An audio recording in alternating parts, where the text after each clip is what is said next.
बच्चों ये पाठ 12 भक्त नीति माधुरी, ये चित्र आप देख रहे हैं ये कबीर जी का है। किसका है? किसका है? तो ये कबीर जी ने बड़े ही ज्ञान की बातें की हैं। अपनी इनकी पंक्तियों के माध्यम से हम लोग जो ज्ञान इन पंक्तियों में समाहित है उसको हम जानेंगे, ठीक है ना। चलिए पढ़ते हैं। साँच बराबर तप नहीं, झूठ बराबर पाप,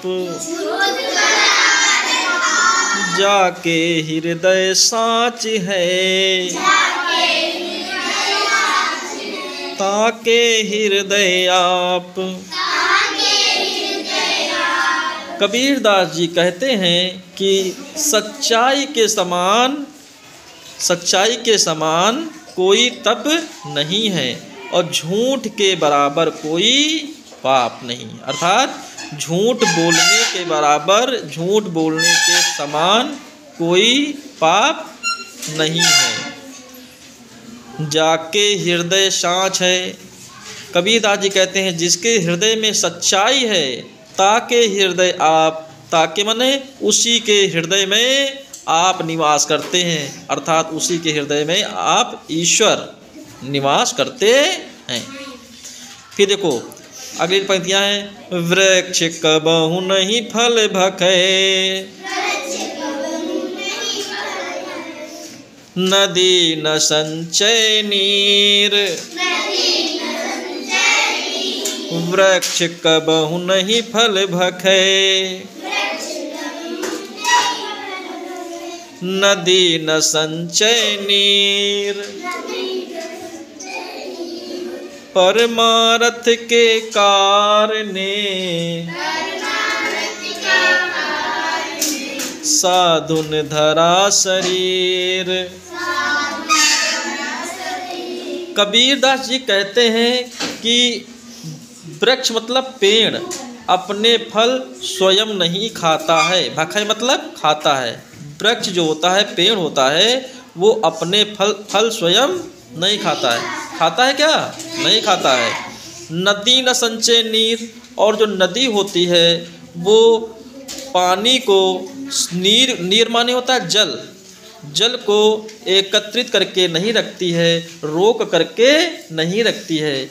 इसी प्रकार परमार्थ के कारणे साधुन धरा शरीर। इसी प्रकार परमार्थ मतलब परोपकार के लिए, भलाई के लिए, है ना।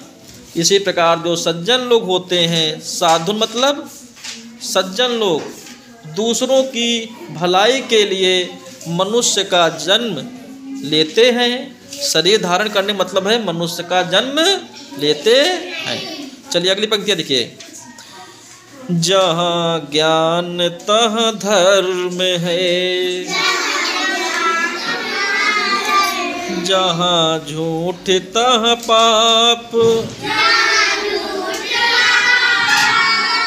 जहाँ लोभ तह काल है,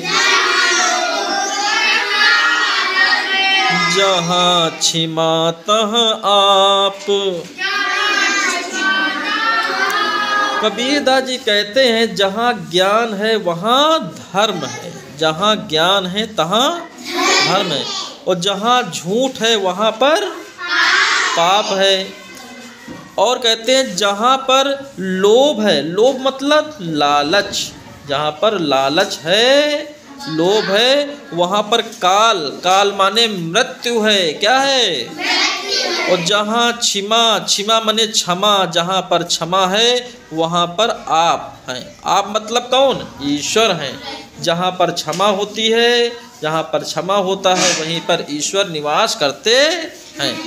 तो बच्चों कबीर दास जी के बारे में हम लोग कुछ जान लेते हैं। कबीर जाति पाति, ऊंच नीच, धार्मिक भेदभाव आदि का जोरदार खंडन करने वाले संत कवि थे। इनका दृष्टिकोण मानवतावादी था। इनकी रचनाएं 3 रूपों साखी, सबद और रमैनी में मिलती हैं। तो बच्चों कैसा लगा? अच्छा। जानकारी प्राप्त हुई अच्छी से? चलिए बहुत अच्छी बात है, इसको आप लोग दोहराइए। अच्छा।